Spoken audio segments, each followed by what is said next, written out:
నమస్తే తెలంగాణ ప్రజలారా, ఈరోజు మన తెలంగాణలో ప్రజాప్రభుత్వం టెలిఫోన్ స్కామ్ పైన ఒక పద్ధతి ప్రకారం విచారణ జరుపుతుంటే కేటీఆర్, హరీష్ రావు, సంతోష్ రావు, కేసీఆర్ గారికి సిట్ నోటీసులు ఇచ్చి విచారణ జరిపిన తర్వాత దోషులు ఎవరనేది తేల్చుదామని ప్రజాప్రభుత్వం చూస్తుంటే తీన్మార్ మల్లన్న గారు మాట్లాడుతూ కవిత కళ్ళల్లో ఆనందం చూడడానికి ప్రజాప్రభుత్వం ఈ విచారణలు జరుపుతుందని విమర్శలు చేస్తున్నారు.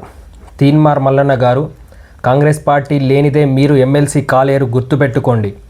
మీరు కాంగ్రెస్ పార్టీతో ఎమ్మెల్సీ అయ్యారు కదా, మీ ఎమ్మెల్సీ పదవికి రాజీనామా చేసి కాంగ్రెస్ పార్టీ అండ లేకుండా గెలిచి చూపెట్టండి, అప్పుడు ఒప్పుకుంటా. మీరు మాట్లాడేది నిజంగానే కవిత కళ్ళల్లో ఆనందం చూడటానికే ఈ విచారణలు జరుపుతుందని అప్పుడు మాట్లాడుకుందాం.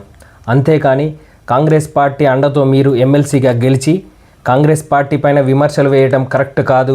తీన్మార్ మల్లన్న గారు, తల్లిపాలు తాగి తల్లికి మోసం చేయడం లాంటిది మీరు కాంగ్రెస్ పార్టీకి మోసం చేయడం. ప్రజాప్రభుత్వం తెలంగాణలో ప్రజల మేలు గురించే చేస్తుంది.